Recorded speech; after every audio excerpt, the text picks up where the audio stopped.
இயேசு கிறிஸ்துவின் இனிதான நாமத்தில் இன்றைய ஆவிக்குரிய சிந்தனைக்கு உங்களை அன்புடன் வரவேற்கின்றோம். இப்போதும் ஒரு பாடலுக்கு பின்பு உங்கள் சிந்தையை தெளிவிக்கும் ஆவிக்குரிய செய்தியை கேட்கலாம். காற்று வீச இடி போரும் பேச என்னோடு இருப்பவர் பெரியவர் நீரே. காற்று வீச இடி போரும் பேச என்னோடு இருப்பவர் பெரியவர் நீரே. ஆசையில் கரை சேர்க்கும் தேவா, என் ஜீவ படகிலே நங்கூரம் நீரே.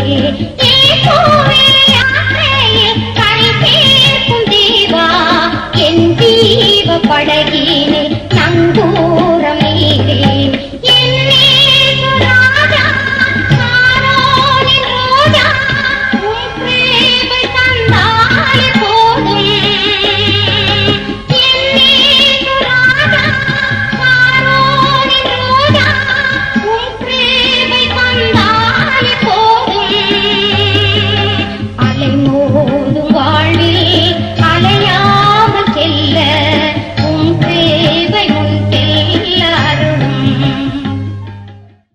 நமக்காக வழக்காடுகிற இயேசுவின் இனிதான நாமத்தினால் உங்களை வாழ்த்துகிறேன். இந்த நாள் நம்முடைய ஆவிக்குரிய சிந்தனைக்காக எசேயா தீர்க்கதரிசியின் புஸ்தகம் 49 அதிகாரம் 25 வசனத்தை நான் வாசிக்கிறேன். இதோ, பராக்கிரமனால் சிறைப்படுத்தப்பட்டவர்களும் விடுவிக்கப்படுவார்கள், பலவந்தனால் கொள்ளையிடப்பட்டதும் விடுதலையாக்கப்படும். உன்னோடு வழக்காடுகளோடு நான் வழக்காடி உன் பிள்ளைகளை ரட்சித்துக் கொள்வேன். ஆண்டவர் சொல்லுகிறார், நம்மோடு வழக்காடுகளோடு கூட வழக்காடுவாராம். எவ்வளவு மேன்மையான தேவனை நாம் பெற்றிருக்கிறோம். இன்னைக்கு யாரும் ஒருத்தருக்காக வழக்காடுவதற்கோ சண்டை போடுவதற்கோ கூட நிற்பதற்கோ வருவதற்கு ஆட்கள் வரமாட்டாங்க. நமக்கு எதிர்க்குடா அந்த பிரச்சனைன்னு சொல்லி பார்த்து வழி விலகி தான் போவாங்க. ஆனா நம்முடைய ஆண்டவர் அப்படியல்ல, தன்னுடைய பிள்ளைகளுக்காக வழக்காடும்படியா வருவாராம். பழைய ஏற்பாட்டு புஸ்தகத்தில் நீங்க வாசித்து பாத்தீங்கன்னா 2 ராஜாக்களின் புஸ்தகம் 4 அதிகாரத்துல எலிசா தீர்க்கதரிசியின் நாட்கள்ல தீர்க்கதரிசியின் புத்திரராகிய அவருடைய மனைவி 2 பிள்ளைகளோடு கஷ்டப்படுகிறாங்க. என்ன? கடன் பிரச்சனை.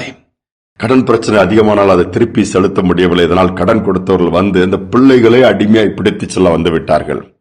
இவர்களுக்கு உதவி செய்ய யாருமே இல்லை, வருமானமும் இல்லை, அந்த கடனை தீர்த்து வைக்கக்கூடிய வழிகளும் இல்லை.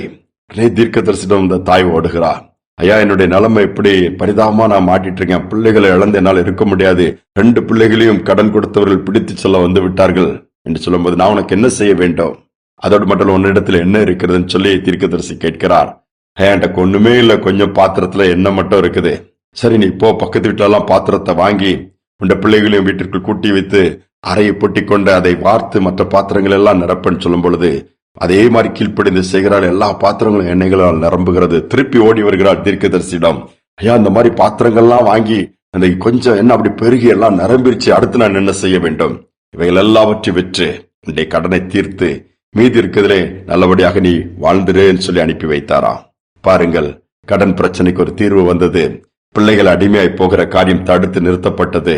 கர்த்தர் எவ்வளவு அழகாய் சத்துருக்களின் அந்த கடன் கொடுத்து சண்டை போடுகிற கூட்டத்திலிருந்து காப்பாற்றி விட்டார்.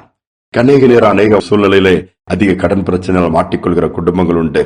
சிலவங்க நிர்பந்தத்தினாலே, சிலவங்க அதிக ஆசைப்பட்டு அது வேணும் இது வேணும் வாங்கி போட்டு மாட்டுகிற கூட்டமும் இருக்குது. இல்லை, ஆண்டவருக்கு என்ன பிரியம், ஆண்டவர் என்ன விரும்புகிறார் என்பதை பார்த்து நமக்கு ஏற்ற குடும்பத்திற்கேற்ற நம்முடைய சூழ்நிலைக்கு ஏற்ற விதத்தில் ஞானமா நடந்து கொள்வோம் என்று சொன்னால் கடன் பிரச்சனையில் எளிதாக நாம் தப்பிவிடலாம். அன்னைக்கு இல்லாவிட்டால் எடுத்ததுக்கெல்லாம் நம்ம துணிந்து ஆசைப்பட்டு செய்தோம்னா அது அவஸ்தையில் தான் முடியும். ஒரு காரியத்தை நான் நேரடியாக கேட்ட ஆச்சரியமாக இருந்தது. ஒரு குறிப்பிட்ட ஒரு மாவட்டத்துல மையமான பகுதியில அந்த மாவட்டத்தின் காவல்துறை ஆணையர் மூலமா ஒரு கரும்பு ஜூஸ் கடை போடுறதுக்கு ஒரு இடத்தை கொடுத்து இதுல போட்டுக்கப்பான்னு ஒரு தம்பிக்கு கொடுக்கிறார். அந்த வாலிபனும் அதுல போட்டா சின்ன கம்பை நட்டி அதுல ஒரு சின்ன மேல கொஞ்சம் ஓலைகளை போட்டு நிழலுக்கு போட்டு அதுல நல்லா ஓட ஆரம்பிச்சுது. அவனுடைய வாழ்க்கை தரம் உயர ஆரம்பிச்சுது. இதை சிலருக்கு பிடிக்கல. பக்கத்துல இருக்க கடைக்குள்ள இவனு நல்லா ஓடுது, இவனை எப்படியாவது காலி பண்ணணும்னு சொல்லும் போது அந்த காவல்துறை ஆணையர் இருக்கிற வரை இவன்கிட்ட யாரும் நெருங்க முடியல. அவர் மாற்றுதலாகி மற்ற மாவட்டத்திற்கு போய்விட்டார். அதற்கு பின் அவனுக்கு பிரச்சனை கொடுக்க ஆரம்பித்தார்கள். டெய்லி ஏதாவது ஒண்ணு பண்ணிட்டே இருப்பாங்க.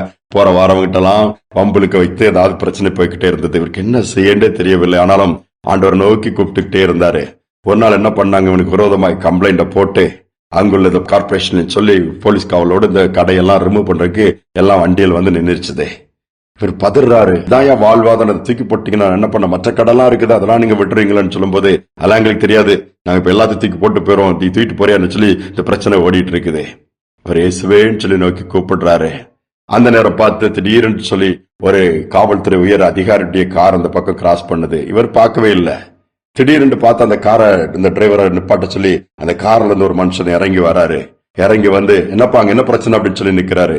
உடனே எல்லாரும் போய் சார் வணக்கம் சார் வணக்கம் சார் சொல்லிட்டு, ஒண்ணுல சார் இந்த கடை இந்த மாதிரி சொல்லிட்டு இவர் எடுக்க மாட்டேங்கிறார் சார் சொல்லி இது பண்ணும்போது அவன் அந்த தம்பி திரும்பி பாக்குறான். யார் தெரியுமா? முன்பாக அந்த கடையை வைக்க சொன்ன அதே காவல்துறை ஆணையர். தம்பிக்கு ஒரே ஷாக்கு. அவரு அப்படியே அமைதியா நிக்கிறான். இந்த கடை வைக்க சொன்னதே நான் தான்ப்பா, இத்தனை கடை இங்க இருக்குது, இதை மட்டும் ஏன் எடுக்கணுங்கிறீங்க, நீங்க எல்லாம் கிளம்பி போங்கன்னாராம். எல்லாம் சாரி சார் புறப்பட்டு போயிட்டாங்க. அந்த தம்பி கேட்கறான், சார் நீங்க எப்படி சார், உங்களுக்கு யார் சார் சொன்னா? இல்லப்பா எனக்கு வேற ஒரு வேலையா நான் அந்த பக்கம் வந்தேன், திடீர்னு பார்த்தேன் இந்த சைடு போகும்போது ஞாபகம் எட்டி பார்த்தாங்க பிரச்சனை நடக்குது, அதனால தான்ப்பா வேற ஒண்ணு இல்லப்பா, நீ தைரியமா இருப்பா பாத்துக்கலாம்னு சொல்லிட்டு போயிட்டாராம். இந்த தம்பிக்கு உள்ள குளிர்ந்துட்டு ஆண்டவர் எவ்வளவு அழகா ரைட் டைம்ல உங்களை அனுப்பியிருக்கிறாரு, எங்க ஆண்டவர் பெரியவர், தேங்க்யூ சோ மச் சார்ன்னு சொல்லிட்டு தொடர்ந்து இன்னைக்கு வர அந்த இடத்துல அந்த கடையை நடத்திட்டு இருக்கிறான். யோசித்து பாருங்களா, இதுதான் காட்ஸ் டூயிங். வழக்காடுவார், சோர்ந்து போயிடாதங்க, இனி அவ்வளவுதான் எனக்கு யாரும் இல்லைன்னு சொல்லி அந்த நேரத்துல சரியானபடி கர்த்தர் காரியங்களை செய்வார். உங்கள் கண்கள் காணும், ஆனா ஒன்று உங்கள் கண்கள் ஆண்டவரை நோக்கி பார்க்கணும். நிச்சயமாக அந்த காரியத்தை பெற்றுக் கொள்வீங்க. ஜெபிப்போம். அன்பின் தகப்பனே, புதிய நாளை தந்திருக்கிறீங்கப்பா. இந்த நாள் காலையில கூட யாரெல்லாம் என்னெல்லாம் பண்ண போறாங்களோ, தேவையில்லாம பேசுறாங்களோ, தேவையில்லாம புலம்புறாங்களோ, தேவையில்லாம என்ன எதிர்த்து நிற்கிறாங்களோ, பழி வாங்குறாங்கன்னு சொல்லி பதட்டத்தோடு கவலையோடு வேலைக்கு போகும்போதும் வெளியே போகும்போதும் ஐயோ இன்னைக்கு என்ன பண்ண போறனோ தெரியலேன்னு சொல்லி மன உளைச்சல் இருக்கிற பிள்ளைகள் இன்னைக்கு கண்ணோக்கி பார்த்து நெடுங்காலமாய் பல காலமாய் இந்த வழக்குகளோடு கூட போராட்டங்களோடு இருக்கிற பிள்ளைகளுக்கு எனக்கு ஒரு தீர்வை கொடுங்க, ஒரு விடுதலை கொடுங்க, ஒரு மாற்றத்தை கொடுங்க. உடைய பலத்தினால் வல்லமையினால் முடியும். இந்த காரியத்தினை செய்து நடத்துவீராக. தாழ்த்தி ஒப்புக் கொடுக்கிறது நம்மை ஏற்றுக்கொள்ளும் இயேசுவின் நாமத்தில் பிதாவே, ஆமேன் ஆமேன். வழக்காடுகளோடு வழக்காட முடியாய் சரியான நேரத்தில் கர்த்தர் சரியான காரியங்களை செய்வார். சிந்தனையோடு நாளை தொடர்வோம். மீண்டும் நாளை தினம் சந்திப்போம்.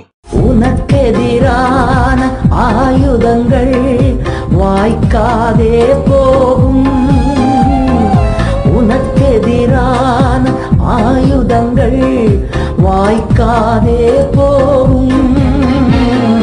உன்னை எதிர்த்து வழக்காடுவோர் உன் சார்பில் வருவார்கள். இன்று உன்னை எதிர்த்து வழக்காடுவோர் உன் சார்பில் வருவார்கள். நீ அழ வேண்டாம், அழ வேண்டாம், அதிசயம் செய்திடுவார். நீ அழ வேண்டாம், அழ வேண்டாம், அதிசயம் செய்திடுவார்.